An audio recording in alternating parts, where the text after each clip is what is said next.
Hello everybody, Sorbeaten here and welcome back to another mathematics video. In this video we will be looking at translation. So let's get straight into what exactly is a translation.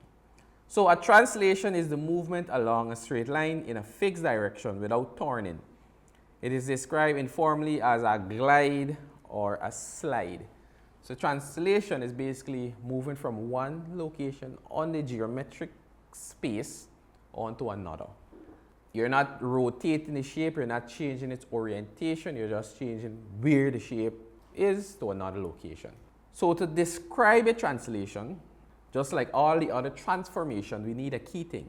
And that key thing is the translation vector. The translation vector tells you how much the shape moves along the x-axis and how much times it moves along the y-axis. How much times it goes across and up or across and down.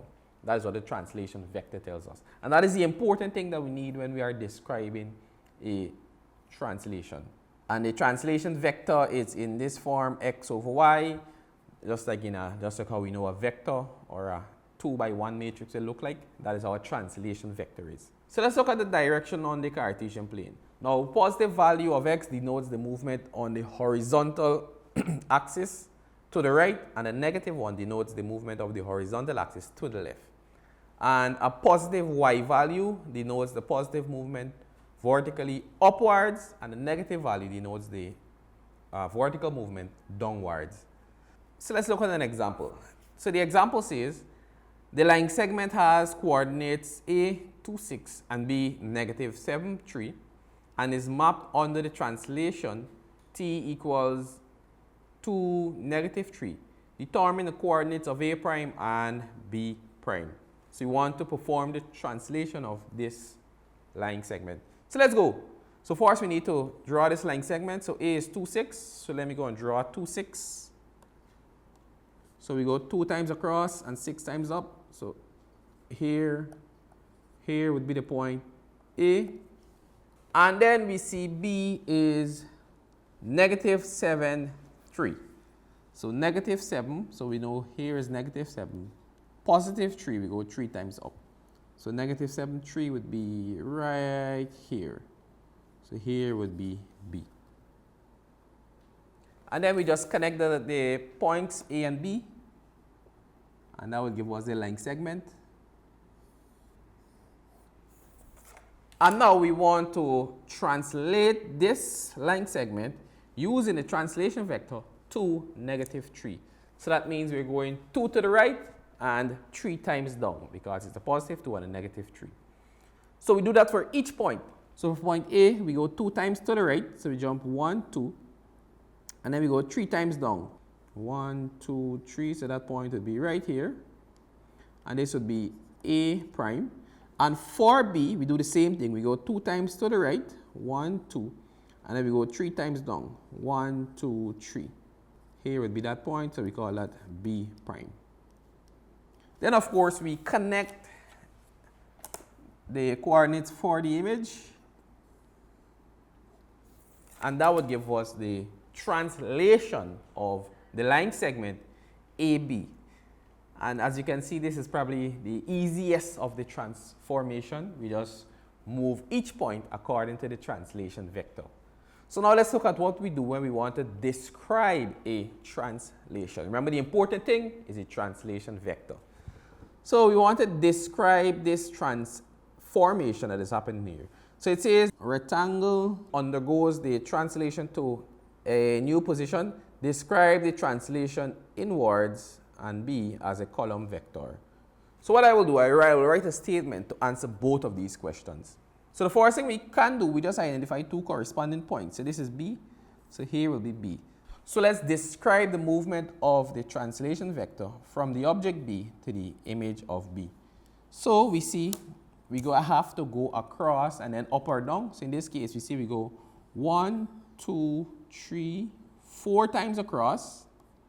So the translation vector is 4 times across, and then we see we go 1, 2, 3, 4, 5 times down. So the translation vector is 4, negative 5. Because we went down. And we can do it for any other point and we should get the same thing. So let's see from D to D prime.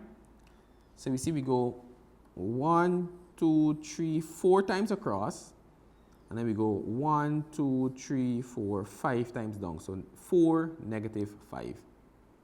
So to describe this in words, let's say we wanted to describe this transformation. So we can say rectangle ABCD undergoes a translation using the translation vector t equals, and we see the translation vector is 4, negative 5, onto rectangle A prime, B prime, C prime, and D prime. And that is how we describe a translation. The important thing is you state the translation vector and then you move from the object to the image. So let's look at another question quickly. So it says A undergoes a translation T where A is mapped onto A prime. If A prime, the image of A, has coordinates 7, 3, describe the translation using the column vector. So a simple formula that we can use to do a translation, it's you have the object, in this case it's A, plus the translation vector, and that would give you the image. And that is all that happens here. So in this case, we want to find the translation vector. So what we need to do, we just need to make that the subject. So we have A plus the translation vector is equal to the image. So to get the translation vector, we just simply take over this A. So this will be the translation vector will be equal to the image subtract the object, and that will give you the translation vector. Because this is adding, or you take it over, it will subtract. So this will be, the translation vector will be equal to the image. So we see the image would be 7, 3. So we just write back 7, 3 like this. Subtract the object, which is A, which would be this. So A is 3, 2, so we just write back 3, 2 like this. So the translation vector will be 7 subtract 3 would give us 4, and 3 subtract 2 would give us 1. So the translation vector is 4, 1 after we finish doing the little math. The general formula is the object plus the translation vector is equal to the image, and depending on what we want to find, we just change the subject, and it's very easy to change the subject here. So with that, this has brought me to the end. Of course, I must leave some homework for you to do, some questions for you to practice on your own. So the question says triangle PQR with P being negative 1, 6, Q being negative 5, 0, and R being 0, 7 is mapped onto triangle P prime, Q prime, and R prime under the translation T equal 4, negative 1. Determine the coordinates of P prime, Q prime, and R prime, the image of PQR. So that is one for you to try on your own. So you can either do this graphically or you can do this using the formula that we just did. It's better to do it both so you can test your understanding of both. So with that, this has brought me to the end, and I'll see you in the next video. Take care.